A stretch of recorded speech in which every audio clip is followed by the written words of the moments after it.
Welcome. I hope you are having a wonderful night, dear viewer. Tonight, I will be telling some terrifyingly scary stories. Make sure to leave your feedback on the comments so I can make this the best experience for you. And if you have any stories you would like me to tell, you can send them through the link in the description. Let's begin.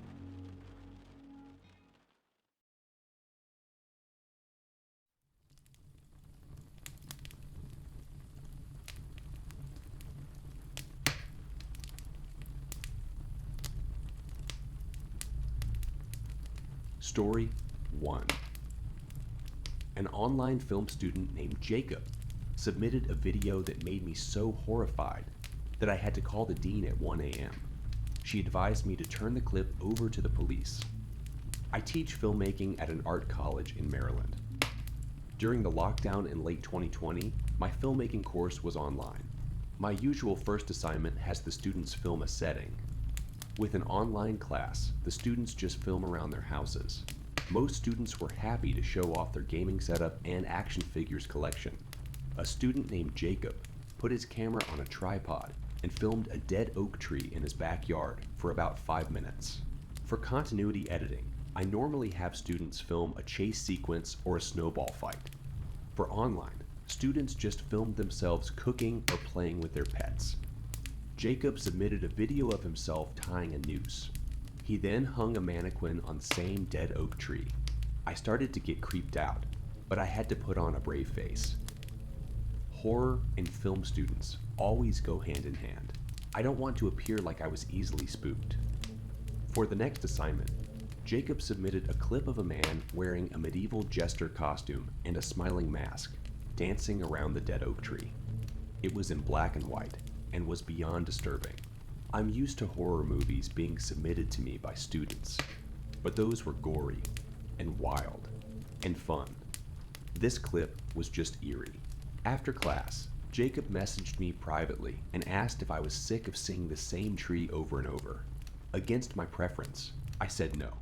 If he found a muse which inspired him, then he should stick with it as long as he can. It felt like the right thing to say at the time. I found out from other professors that Jacob began incorporating the dead oak tree into all that he did.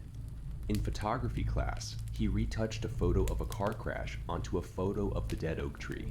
In digital illustration class, he drew the dead oak tree with a bunch of people hanging from it. Meanwhile, an aspiring YouTuber named Matt asked me if he could submit a Let's Play for an assignment. I normally would say no, but because everybody was in home isolation at the time, I thought, why not? Just add a lot of narration. Matt then invited me to watch him play Pub Live on Twitch. When I did, I was amused to see that Jacob was one of his team members. I asked Matt after the stream how he knew Jacob. Matt said that Jacob was his neighbor only a few houses down the road from him. Matt told me what happened to Jacob back when they were in middle school. Jacob was home alone, and a man knocked on the door, telling Jacob that he used to live in that house.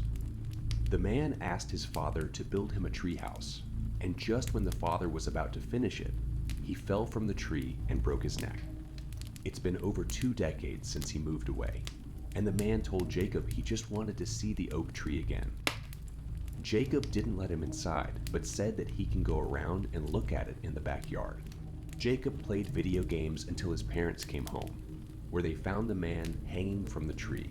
The semester after, in early 2021, Jacob wasn't taking any of my classes, but a cinematography professor video called me about one of Jacob's videos.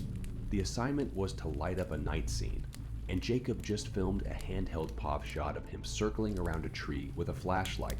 She told me she yelled at Jacob for submitting something like that instead of something more professional. Jacob logged off, and she wondered if she had made a mistake.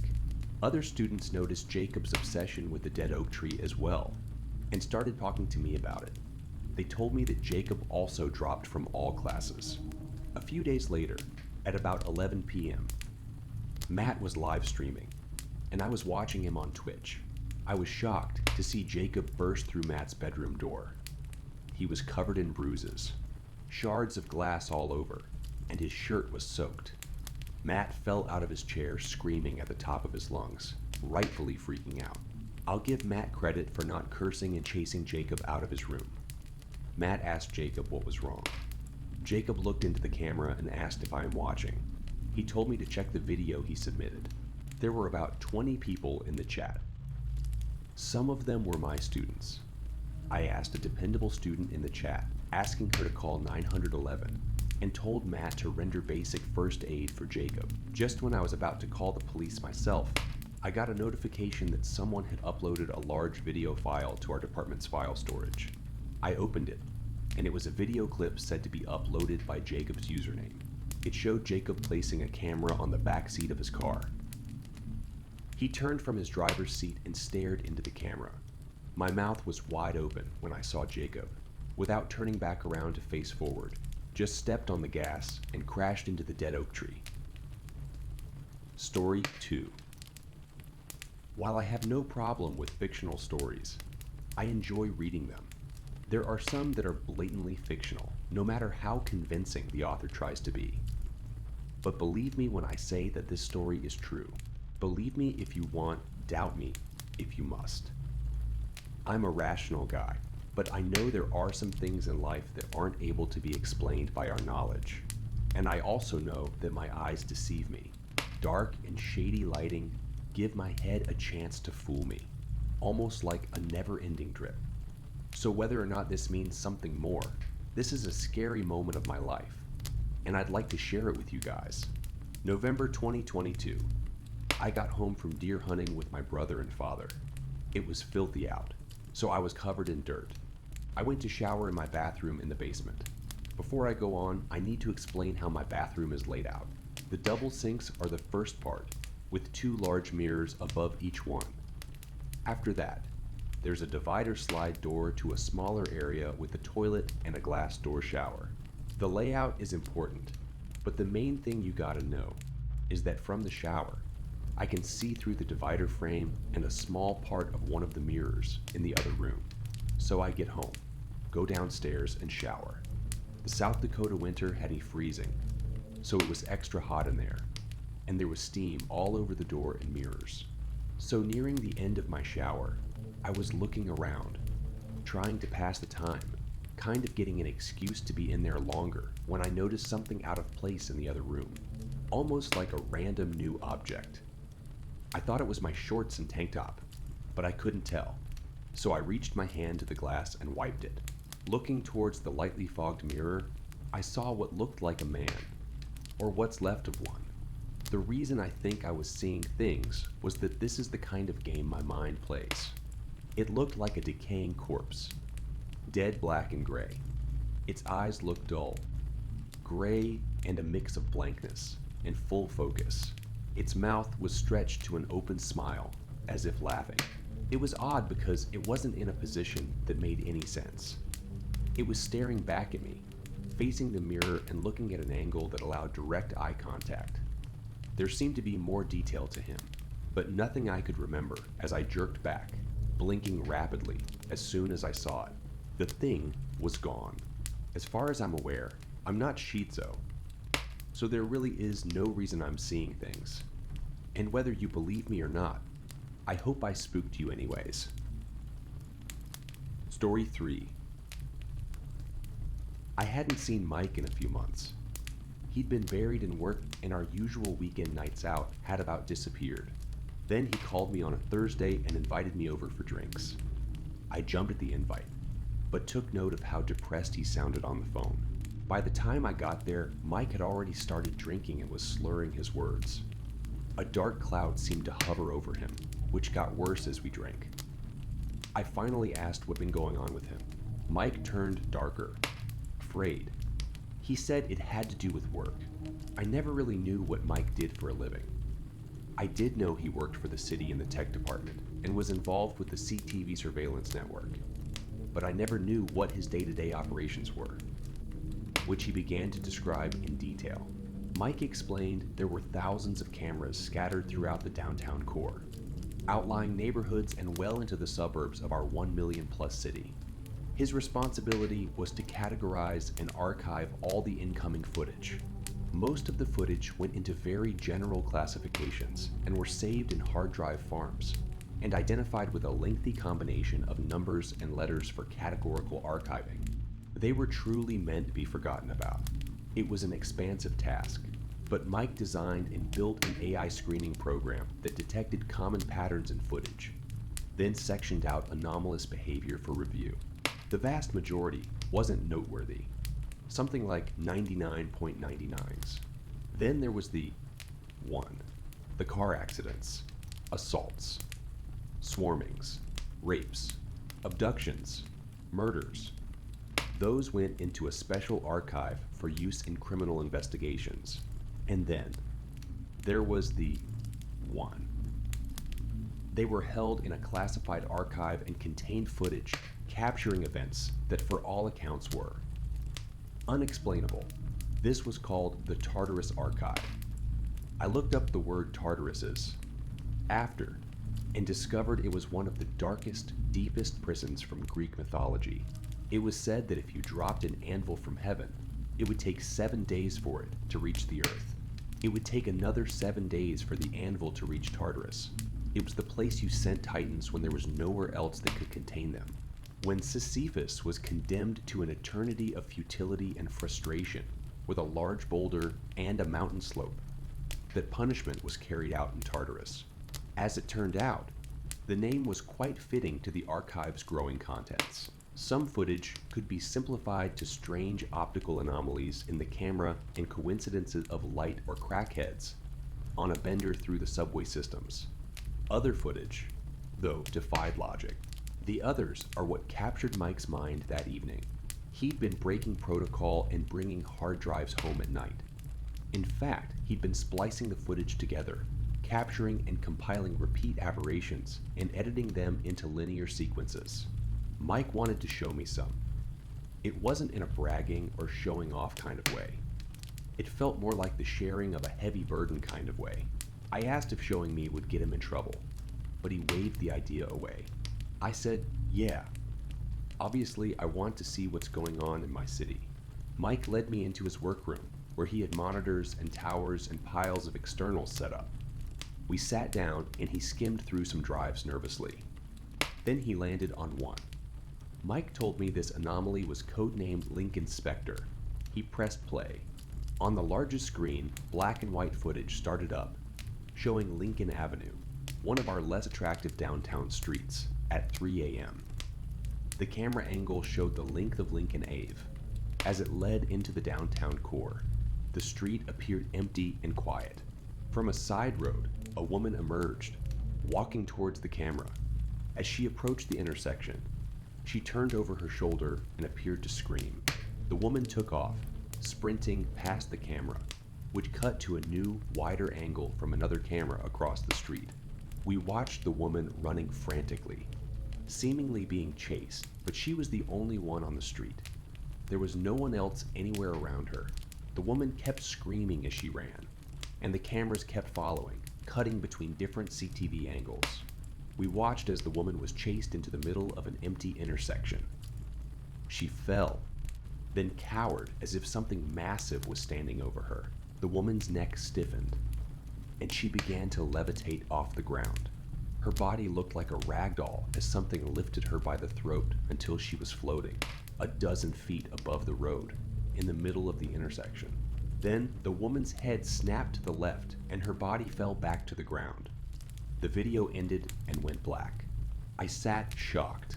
Mike saw my expression and said, "You ain't seen nothing yet." I asked if that was real, if what I saw was unaltered, was raw footage. Mike said all he'd done was put the clips together. None of the content had been touched.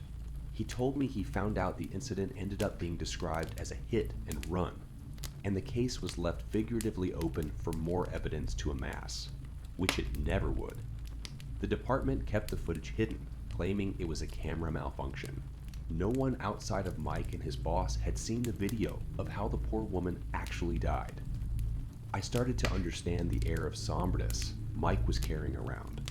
Mike started the next video. This one was codenamed Black Crab and was much longer than the previous one. It started in the subway systems. at the underground Walkley station, shortly after closing up for the night. Walkley was the last stop on the route, and the exterior was shouldered by a new housing development on one side and untouched forest and swampland on the other. The camera was pointed down along the subway platform on the east side and showed its entire length, with benches and garbage cans populating it. At the far end, the tunnel was filled with darkness. The lights on the platform shut off, and the station went dark. The camera switched to night vision, and everything became visible again. My eyes trained on the platform, waiting for something to happen. Finally, there was movement. It was coming from the tunnel. It was difficult to identify what exactly it was at first, as its movements were strange, and the footage was grainy. But it got closer to the camera, and I got a better look. It resembled a human, a man, but he was walking on his hands and feet, upside down, with his back arched and his stomach pointed to the ceiling. He had long, dark hair that dragged along the ground, and he wore tattered layers of old jackets and torn pants. He moved like a crab, jerkily yet quickly and easily as he made his way to the staircase. The footage cut to a new camera in the dark hallway, leading to the stairs out of the station. We watched the crab walker claw up 2 steps at a time, and then crawl over the turnstiles and towards the exit. The footage cut again, now showing the exterior of the station entrance. The crab walker squeezed and twisted and maneuvered his body through the locked and closed entrance gate. It looked impossible to accomplish, but he did it. Once outside, the crab walker eyed his surroundings before skittering off towards the woods and disappearing. The footage cut to an hour later and revealed the crab walker reappearing from the woods. He was dragging a small animal by the tail in his teeth. The animal looked like a cat. The crab walker squeezed back through the gate, crawled through the station, and disappeared into the subway tunnel. Again, Mike saw my expression and told me there was more. He showed me the length of the video, which was over an hour long. Mike had compiled over 20 sequences of the crab walker creeping out of the subway station and into the woods. Mike skimmed through the video towards the end, and we watched the crab walker come out of a sewer in a downtown alleyway. It crawled over to a pile of garbage bags and cardboard boxes. Then it jumped into them, and some kind of vicious frenzy ensued. There was someone else in the pile of garbage. Hands and feet thrashed about as they were struggling for their life. Then the movement stopped, and the hands and feet went still. The crab walker's body moved jerkily about, but I couldn't see what was happening because of the darkness and all the garbage bags and boxes obscuring the camera's view. Mike leaned over to me and whispered that the crab walker was eating a homeless man. This caused a criminal investigation as the dead body was found festering in the open alleyway. Mike followed up on the inquiry. What he discovered was the crab walker was who authorities believed to be a man named David Fletcher. Decades ago, David had been a prominent lawyer with a family. One Christmas, there was a house fire and his wife and kids were killed in the blaze. It was David's fault. He lost everything, including his mind. Everyone has a breaking point, whether they know it or not. A place where they bend too far and then snap. David found his. Family and friends described his descent as nightmarish. David lived on the streets, became addicted to drugs, and tumbled into mental illness. The last anyone knew of him was from 10 years prior. He'd thrown himself in front of a subway at the Walkley station, and no one heard from or saw him again. It appeared that, somehow, David had survived the subway hit. His back had broken and healed strangely, causing him to move the way he did. He'd adapted to the new posture and lived in the darkness of the subway tunnels, finding sustenance from drain water and the wild animals he caught. That was what Mike found out, at least. But then he said, that was just the answer the investigators gave in discovery. Who knows where the truth lay? Mike said there was always an answer for the videos he saw. Whether the answers were true or not, no one knew. But the ones that had to become public all needed explanations, however absurd. Either way, David was never found and didn't reappear on the subway footage. Mike plugged a new hard drive in. He poured a fresh drink and told me this was the one that was troubling him. The file was codenamed Cloud Mirror. I wasn't sure I wanted to see it, but before I could object, Mike pressed play. All the monitors lit up with footage from different intersections downtown, on the exact date and time as each other. There were 5 in total. The streets on each screen were empty and quiet. No cars or people. Suddenly, at the exact same time, in the center of the intersections, a small glow pulsed into existence. It was some kind of orb, roughly the size of a bowling ball. The streetlights around it pulsed with energy waves as the orb grew larger. It grew to the size of a beach ball. Then it flashed out.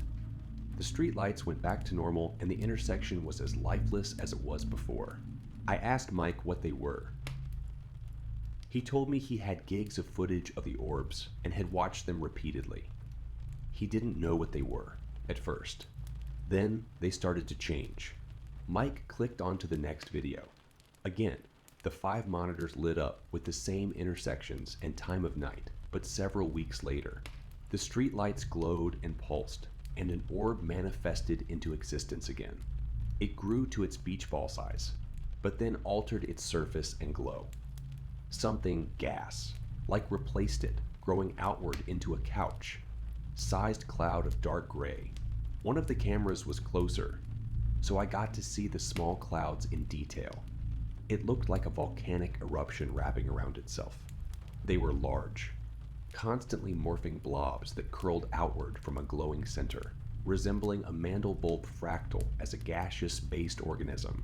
It was fascinating to see them floating in the middle of the street, so alien to our roads and stoplights and street lamps. Then they began to move, gliding down empty roads. The cameras cut to different angles, following the clouds on some unknown path, zigging and zagging onto new streets and through alleyways. Then they'd stop. The clouds hovered in the center of their intersection. They'd lower to ground level, standing straight up like a large coffin, holding rigid to the shape. Their exteriors continued to shift and mold together like magnets made of smoke. Something on one of the monitors caught my eye. Down the street, people appeared. They'd seen the cloud and were walking towards it. The group looked drunk and fascinated by the floating entity. So much so, they were approaching it. As they did, the cloud became brighter. The street lamps around it pulsed. The group were in some kind of trance, staring into the morphing blob. One of the group, a guy, stared into it like a zombie, then walked right into the cloud and disappeared. None of the group tried to stop him. Instead, another one followed him in, and another, and another. All 5 members of the group disappeared in the cloud. Then they reappeared, one at a time, only. They weren't stumbling and boisterous and drunk now. They were walking upright, using minimal movements. They formed in a perfect 5-person circle for several seconds over quick words, then turned and all went in separate directions. Their strides, arm swings, and speed all matched. Another monitor showed a similar situation with a larger group of people, lost in reverie as they marched, one after another, into the cloud. Each monitor showed the same thing now. Different. Mike stopped the video. I asked him if he'd shown this to anyone else. He said he hadn't. Not even to his one boss, which was a problem, because he had a meeting with his boss in the morning to discuss the missing footage. I asked why he didn't show the footage to his boss. This footage seemed more than serious. People were being replaced by something. Mike sighed and put a new video on. The main monitor lit up and showed a new downtown street. The date was from earlier this week. One of the clouds was floating in the intersection. A middle-aged couple were walking nearby, the husband with a slight limp in his right leg. The couple saw the cloud and were sucked in by its aura. They approached it, eyes wide and mouths open. Both the husband and wife entered the cloud and disappeared. After a moment, they reappeared. The husband's limp was gone. Mike turned to me and said, "That was my boss and his wife."